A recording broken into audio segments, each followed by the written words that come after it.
Hey everybody, what's good?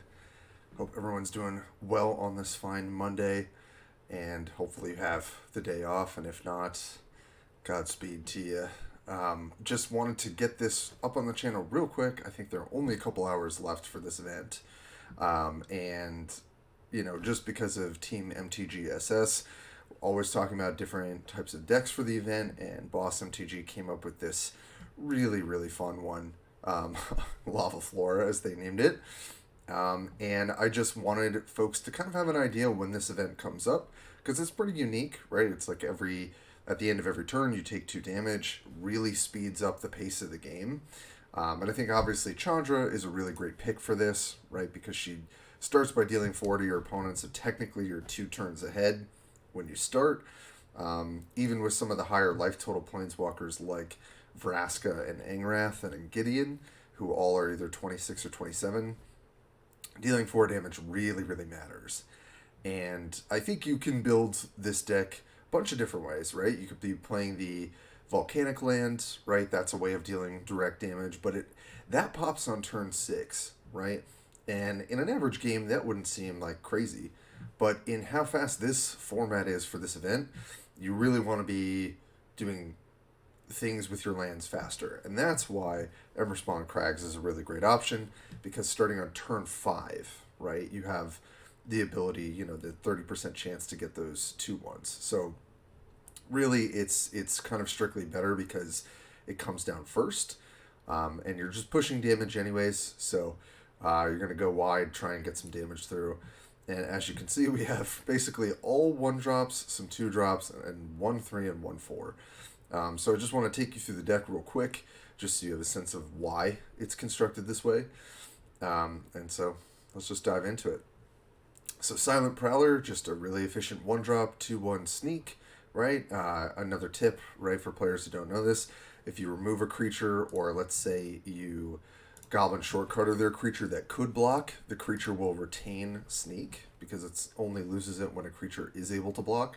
So that's a way to just get free 2 damage. One Cranial Consultant, right? It's a 1 mana 2/2. Sometimes you'll get a 2 for 1, but not always, and that's why you don't really need to run that many. Decaying Ghoul, I will say, when I first saw it, I was like, is this actually good? But I think with the option to pump it with Sword Cannoneer and the fact that it's kind of just an efficient 1 drop, it can block, it can then attack back. It does actually do a lot more work than you would think looking at it.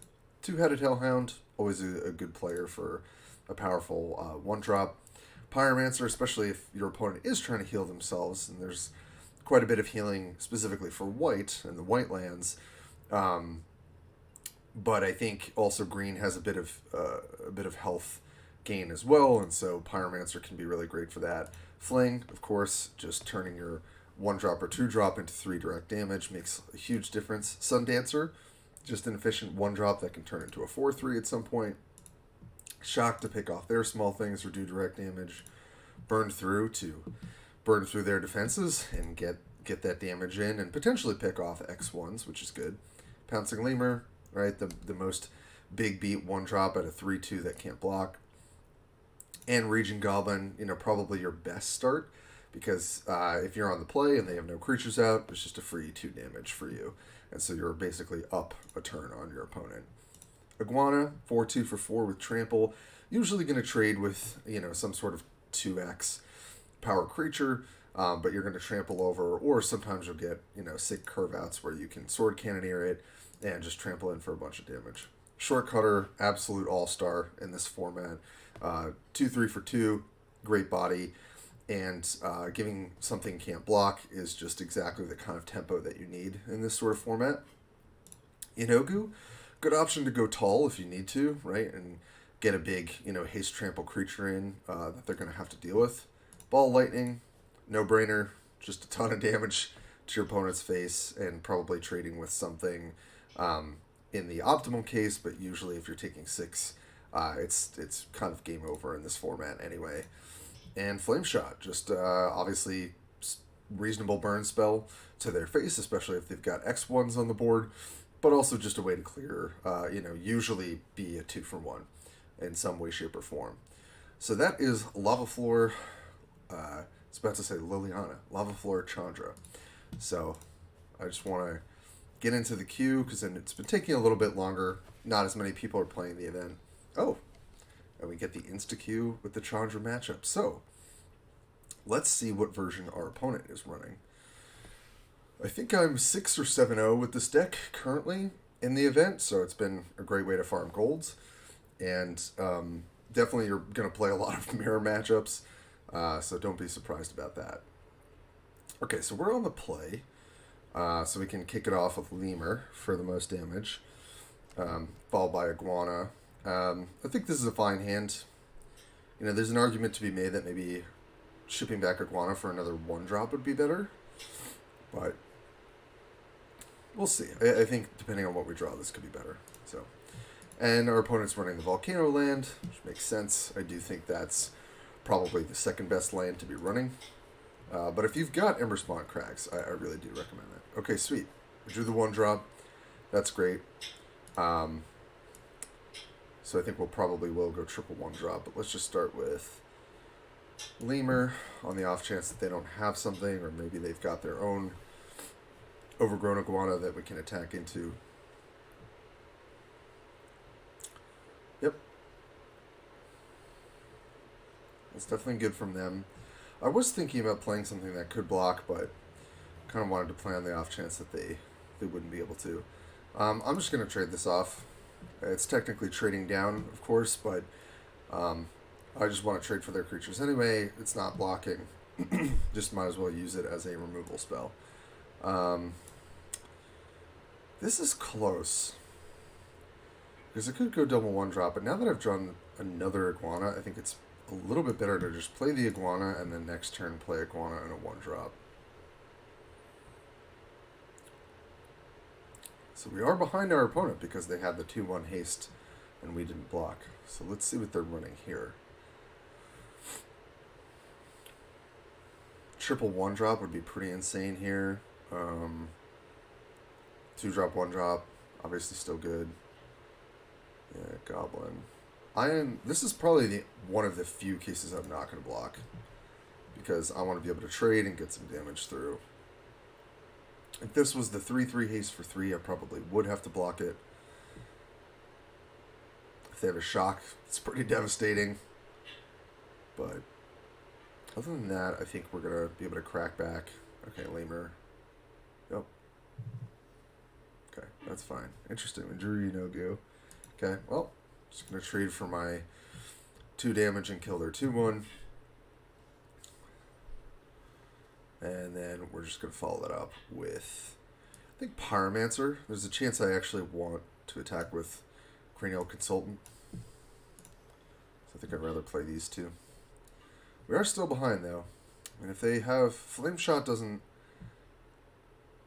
kill us, but it definitely puts us pretty far behind. So we'll see what our opponent does this turn.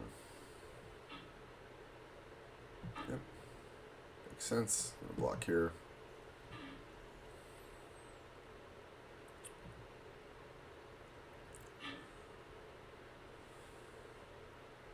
Sword Cannoneer, sure.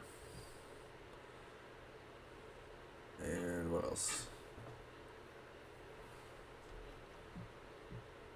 Yeah, cards like Sword Cannoneer are such an all-star in this kind of format. Wow. Well, Shock was a really, really good draw. So it's awkward that we can't really play Yeenoghu. I mean, technically I could play Consultant, make this a 6/6 trample, and attack through, but I kind of want to just save it for potentially when we get the Emberspawn Crags. Attacking for 4 here is also massive.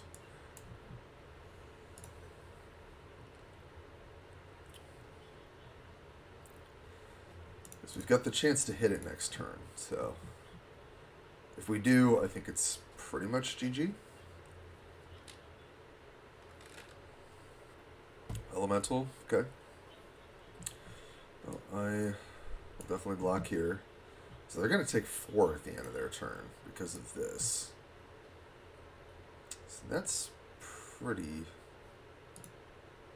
Oh, at the start of your turn, did they they change this card? I thought it was 2 at the end of turn. Interesting. Now,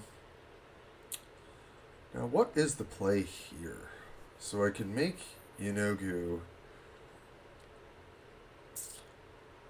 a 6/6 trample. Tramples for 2. They go to 3. That doesn't really cut it, though. Quite honestly, I want this to sit on the field for another turn. So I think we're just not going to attack. Because I don't want to trade with it on my turn. I think I'm just going to go Pyromancer pass. Which feels like a weak turn. But they go to 3 here. And then they're going to go to 1 at the end of their turn. I mean, if they have 2 removal spells, I guess I'm dead, but I don't think that's worth. Because if I do something different last turn, I'm trading here, playing a 1-drop, and they're at 5.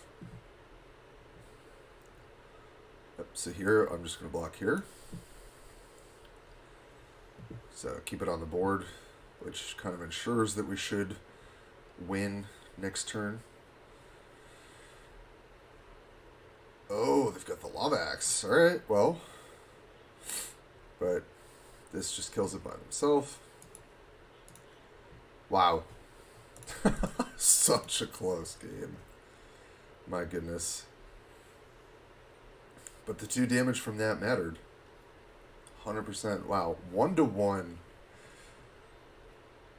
And that's the closest matchup I've had so far. So now we're like 7 or 8-0 with this deck for the event. So if you're in a different time zone than me and hopefully have more time, get that gold. I think when this comes around again, I would definitely recommend this deck. Let's get a couple more games in here just to see how these other matchups go. Let's do it. And don't forget to like and subscribe.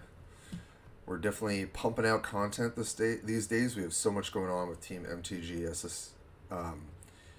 and whether it's the draft league that we started or just other deck techs that are coming out. Okay, let's see how Soren does. I haven't gotten to play this matchup too much. Mostly been queuing into Chandra, but I could see Soren being competitive with how they work. Interesting. Okay, we're on the play, so we can go Pyromancer into Cutter into Lightning. I think that's a totally fine curve.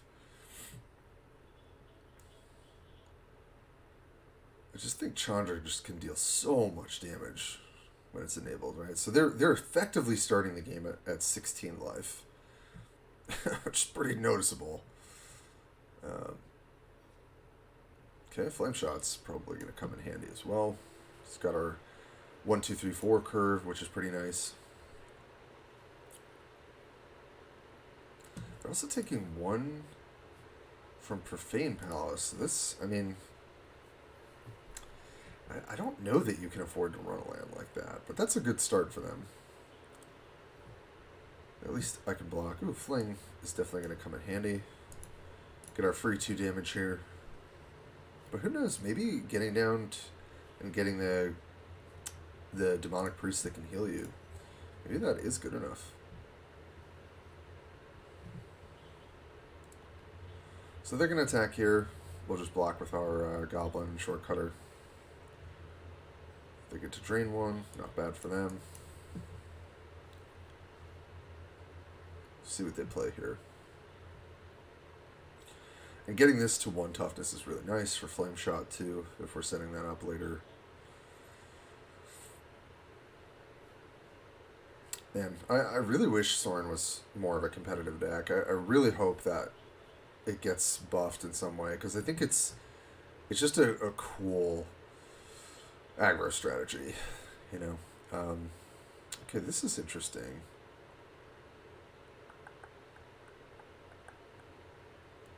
So if attack with everything, I mean, they can't really afford to not block the ball lightning. Let's say they don't, right? And they double block here. This stays alive. I have no board. They take 6 and go to 5. Maybe they get a proc here, but then they get to drain for quite a bit, so I think actually the play is...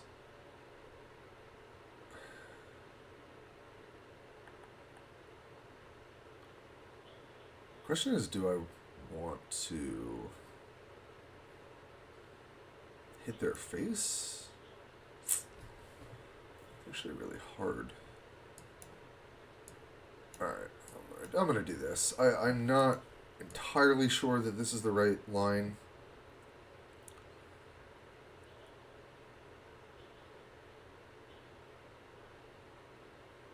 But I think the scenario that we laid out would be pretty bad.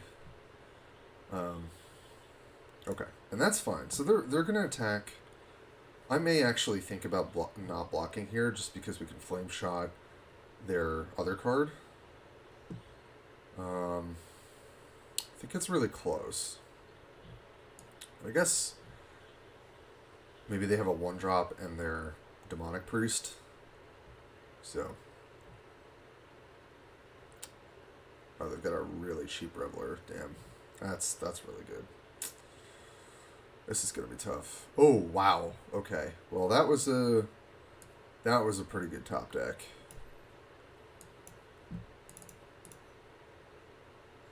All right, they're not dead, right? Because they're gonna get to drain. But as long as they don't kill me this turn, I just flame shot to their face, and we should be good.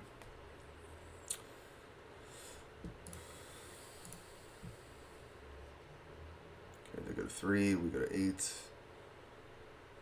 Assume they play like Priest and something else. Yeah. Very critically, they're not going to gain a life yet.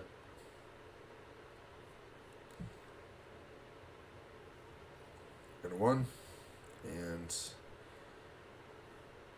to the face.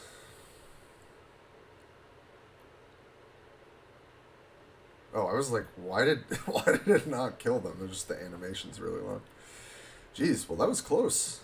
I mean, what I will say for this event, it's like pretty fun because the games are really quick and they're really close. Let's see if we can rattle off one more win here. So yeah, as you can see, the deck is just like really, really explosive. It's just applying so much pressure to your opponent in this Floor is Lava event. So look, if you've got the gold and you've got the time, just farm it out with this deck. You know, stockpile that gold for your packs for the next set potentially, or just for specific cards that you need. Okay, Gideon I have not played against yet, but I could see Gideon being good. They have 27 life, which is not bad, and they can curve out as well. Okay, Flame Shot I think is going to be really important. You can go double 1-drop, and then we can maybe Yeenoghu turn 2. Yeah, I think this is a fine hand.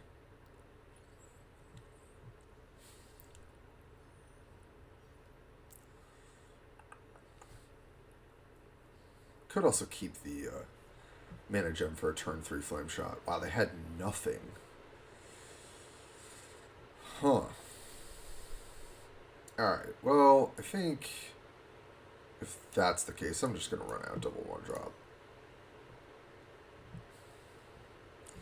If they do some, like, I don't know, I think I do probably use my mana gem to have the advantage. Okay. Interesting.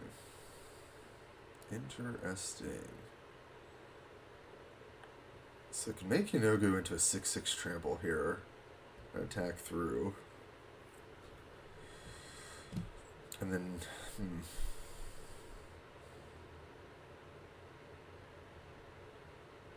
Actually, I think I like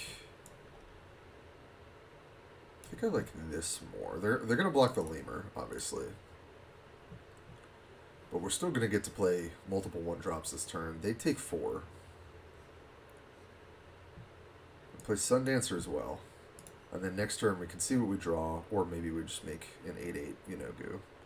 Which I think it's gonna be pretty hard for them to deal with unless they're running Path of Exile. Okay, Soul of the Wood makes sense. Attack. Um, Flame shot that later. What's the difference between making this a 6/6 versus an 8/8? Kind of big. But I think I'll take the trade.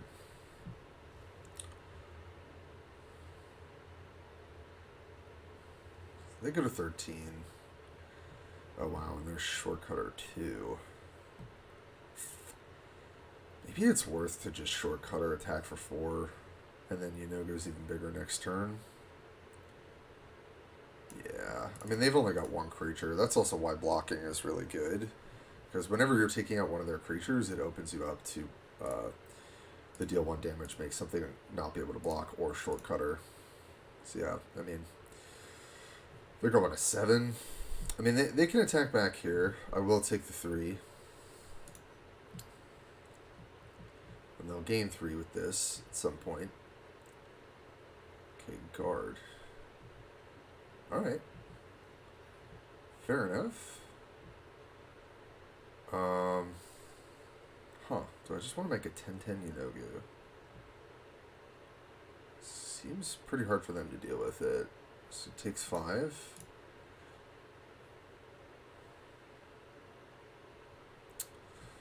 Or if I deal 3 here, 1 there, they go to 6.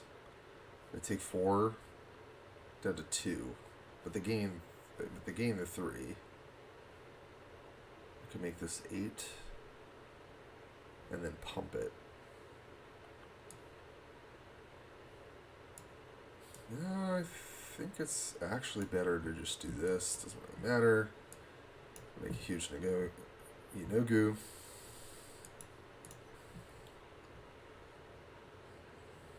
So they have to block with the 5/6 because the damage hits before the tree gets the trigger, I believe. So this gets to eat their creature, and they still take 4 and go to 3. And then they attack back. We probably don't block. Yep. And this basically puts them in range of Flame Shot, right? Unless they have something crazy going on. And that should be GG.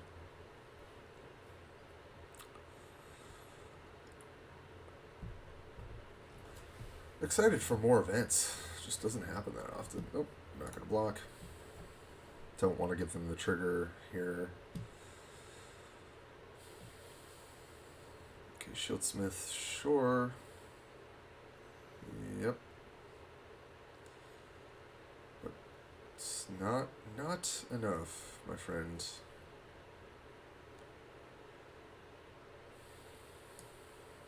And just went off Flame Shot. GG. And there you have it. That's the Floor's Lava Chandra, man.